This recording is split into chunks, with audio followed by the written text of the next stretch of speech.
Hey, I'm Emmanuel and welcome to my workbench. Today I will be doing a little mail call of a package that I got that I've pre-opened. And this package is from GreatWhiteNortherner. He and I did a coin trade. I'll put the link to his channel up over there. And let's see what he sent me.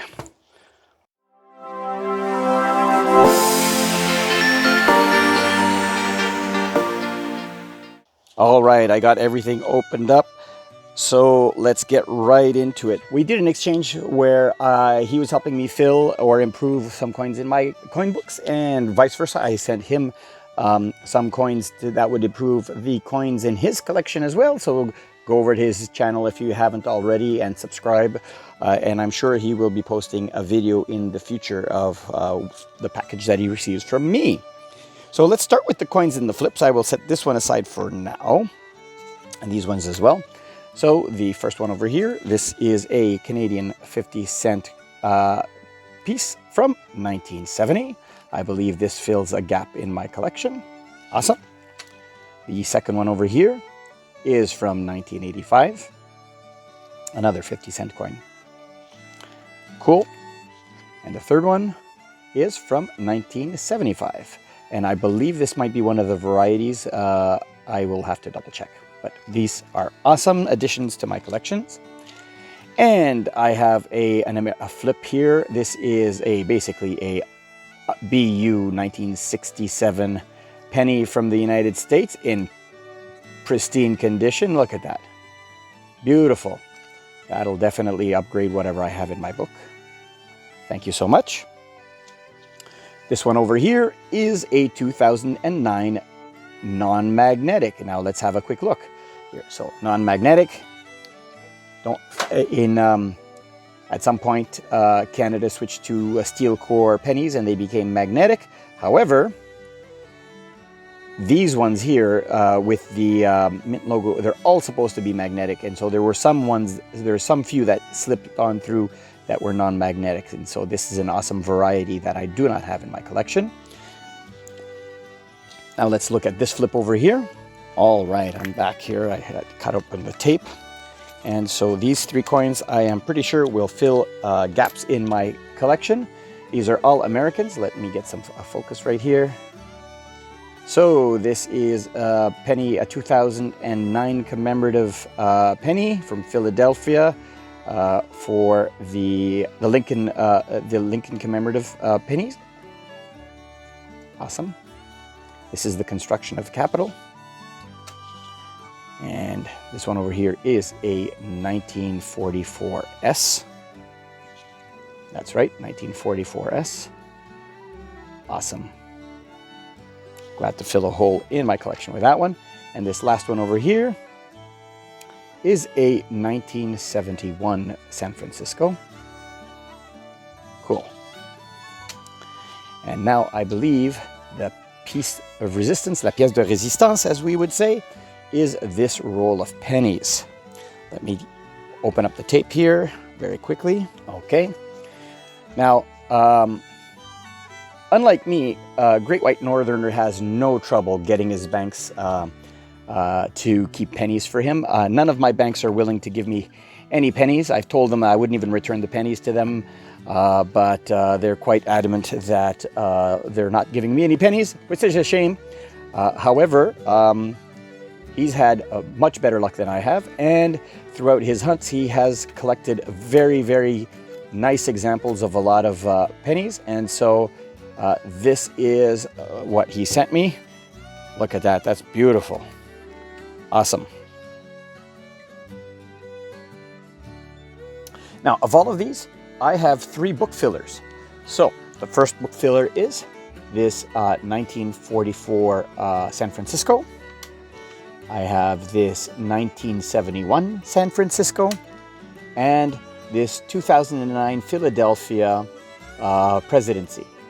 So let's get right along. So I'll start with the oldest one. So I have my American coin books over here. Oops, this is too old. Let's get the next one. Here is my 1941 to 1974. So it should be on the first page. And 1944 with a S mint mark goes right there. So 1971 with a S mint mark, it goes right there. Awesome. Last but not least, the 2009, which goes in this book over here.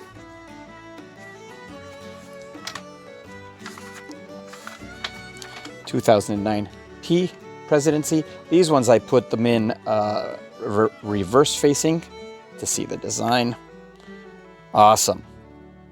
Great. Now, in addition to those book fillers, GreatWhiteNortherner sent me a whole bunch of really nice blazers. There's a 1967 blazer over here, 1973, and a 1975 with a lot of original luster. And then over here we have P and Ds for 1977 all the way to 1989, no 1982D and no 1983P and no 1984P. But I'm pretty sure my book will be, all of these or most of these will be upgrading the ones in my book. So let's get right to it. They're all in this book right here, except for the 1967. So let's grab the 1967 to 74. So these first two over here are in this book. I'm not going to do them on camera. I'll do that off camera, but let's have a look. 1967. Well, right there. What do you think? Does this one improve this one? Yep. Well, it's hard to tell. I'm just kidding. Obviously, it improves it. So I'm happy to do that. And the 1973 is over here. And this one is clearly better than the one in the book. So I'll be upgrading these two. So far, 2 upgraders. And in the next book, which will cover all of the rest, we have the 1975. The 1975 will upgrade.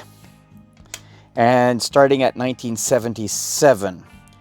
1977 they will both upgrade. 78 will both upgrade. 79 will both upgrade. The 80s will definitely upgrade. 81. Okay, I think the 81P will not upgrade. So let me set this one aside so I don't make a mistake of replacing it. But the 81D definitely will. Now, so 82 has coppers and zincs. I do a very scientific test here. 1981 were copper, and when you drop it, it sounds like this. And when you drop the zinc, it kind of thuds. This one has a little bit of ring. This one does not. So this is an 82 zinc. So let's look over here. 82 copper, 82 zinc, and then there is the large date and the small date. So let's have a quick look at the difference here. 82 zinc, large date and small date, and this 82 here is, if you can see here, we can clearly see that it is the small date, which will definitely upgrade the 82 small date that I have in this folder. Continuing on with the 1983 Denver. Okay, let's have a quick look side by side. Hold on, let's move this into view. Here is the 83 Denver. I think mine in the book is a little bit better, so I will keep the one that I have. So that's just only 2 that I haven't upgraded. Now let's continue on. Let me slide these up here and slide these up here so that we can have a quick look at the book here. So 84 is down here. This one will definitely upgrade. I'm looking at the 85, 86, and 87. They will all upgrade. And up here, my 88. Let's see, is this better? Yeah, even though mine is pretty good, this one is still better. And the same thing goes for the 89s. The one that GreatWhiteNortherner sent me are better than the ones in my book. So all in all, for the American coinage, we have 3 book fillers and 2, 4, 6, 8, 10, 12, 2, 4, 6, 8, that's 20, 24. Oh, that's a weird way of counting. 24 upgraders. So thank you for that. Let's get on to the Canadian coins. All right, so I've taken the page out of my book for the coins here in the 60s, and so we can compare the coins that GreatWhiteNortherner gave me here. So this one from 1963 is clearly better, and it will upgrade the one in my book.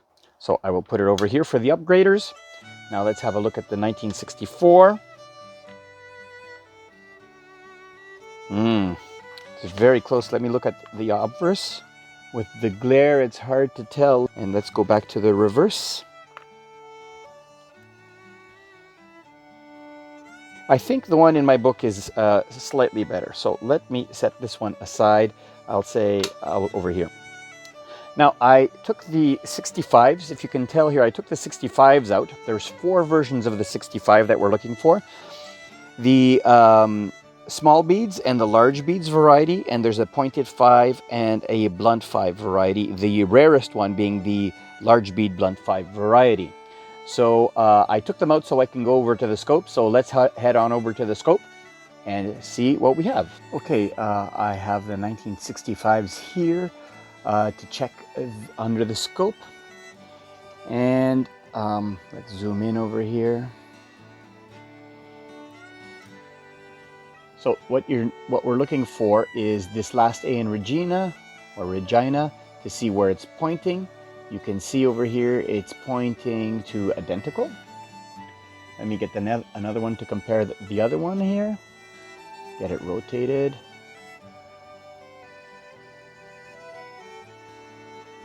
This one is kind of pointing in between the denticles. Here's another one. This is a dark one, so it's going to be hard to see. Here we go. This one is pointing between the denticles. And finally, this one over here is pointing to a denticle. You can see the denticle sizes. Look at that side by side. The one on the left is the small, and the one on the right is the large denticles. Now, for each of the versions, what we're also looking on the obverse is whether it has a pointed 5 or a blunt 5. So 3 of these are mine from my collection. I actually took them out and I realized I misclassified one. So let's look at the 5 on this one, on the date. This here is a blunt 5. So this is a large bead blunt 5. And this one over here is also a blunt 5. I believe that the first one, the nicer version here, is the one that I got from GreatWhiteNortherner. This one here is the small beads. So here is your pointed 5. You can see it has a very distinct 45-degree angle on the end of that 5. And finally, oops, it's upside down. This one here is the blunt 5. So let me update the book with those, and we'll see where we're at. I said I wouldn't be putting any coins in until after, but just so I don't forget what I have, let's put the 65s in, and that'll be all. So this one over here is the small beads blunt 5 variety, which goes over here. This old one over here is the small beads pointed 5 variety. You can see that clearly under the camera. That one goes here. And GreatWhiteNortherner's 65 that he gave me. Let me see here. This is the one that he gave me. It's clearly better than the one that I had in my book, and it goes right here. So I will set my old one aside over here, and hope that one day I come across the rare one. Continuing on with the 1966. There we go. That's a no-brainer. It definitely improves the one in my book. Here is a 1967 commemorative. Again, it improves the one in my book. The next one I have here is the 1968. Obviously, this one is better. Finally, the 1969. Oh, this one is close. Let's see now. Let's look at the obverse.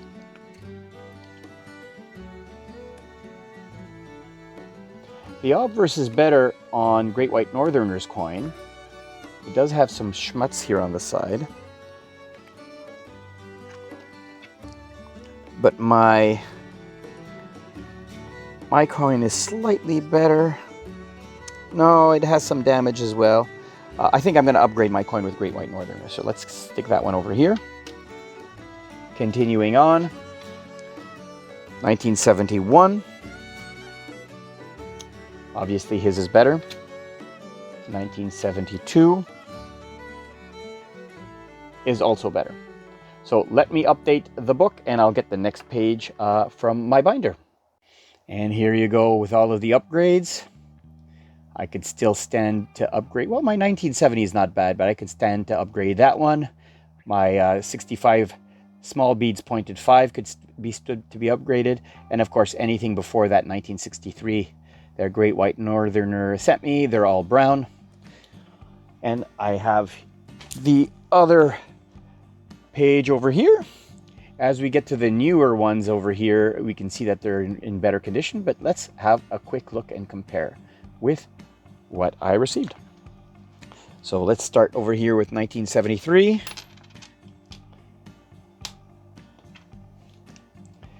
The new one is better.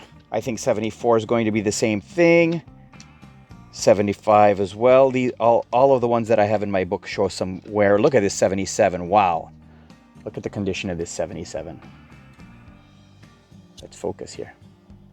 Other than the fingerprints. Beautiful. Let's see here. 78. Yep. 79. Another beautiful one over here. 79. And 80 will upgrade. Oh, 80 is skipped. So this is 81 over here. This is an 82. That'll upgrade. 83 will upgrade. These are all mixed up now. Which one is this one over here? Oh, here's the 1980. Yeah, that one will upgrade for sure. This is a 1991. Oh yeah, that'll upgrade for sure. 1992. Slightly better. We'll definitely upgrade. This is the commemorative. 93 will upgrade. 94. Let me push up so you can see here. 94 will upgrade. 86. 86 will upgrade. 87. Mine is browner. It'll upgrade. Well, I have a good 88. Here's the 95. Well, 95 will upgrade. Here's the 96. The 96 will upgrade. And this is a 2002 that'll be on the next page. So every single one that GreatWhiteNortherner sent me will upgrade. I will replace them now and show you the page and then go to the last page in my penny book. Okay, and here is what it looks like. Looking good. Nice and shiny. And now I'll get the final page to upgrade. Here it is. And the two that I have over here, this one here is a focus. This is a 2002 commemorative with a P mint mark or a composition mark. And this is the 2009 non-magnetic. It's supposed to be magnetic. So let's see where this goes. The 2002 P. This one definitely upgrades the one in my book. And then over here is the 2009. Now each of these have had a magnetic and non-magnetic version. So if I put my basketball magnet on here, you can see it's not sliding off. This one is magnetic. This one here is the non-magnetic. So the alternate would be the magnetic and non-magnetic. So over here, 2011, for example, here this one is the non-magnetic, and this one over here you can see is magnetic. Here's my 2012. I don't know why I did this and I did up and down over here, but anyways, non-magnetic and magnetic. So the 2009 non-magnetic will go down there. So let's get that done and I'll come right back. And there you go. This one has been upgraded and this one has been added. And these are all extras. I'm going to set these aside because I can use these in another project that I'm doing. Thank you so much, GreatWhiteNortherner. I did appreciate your package. Go on over to his channel. I'll have a link down below to his channel. He does great content, and we've collaborated for the Secret Santa, and hopefully we'll collaborate in the future again. If you like this video, don't hesitate to give me a thumbs up. I do appreciate those. And if you haven't already, subscribe by clicking the button down below. And if you want to know when my next video drops, click that notification bell. I also always appreciate your comments, so let me know what you think and ask me questions. I'll get back to you as soon as I can. And until next time, thanks for watching.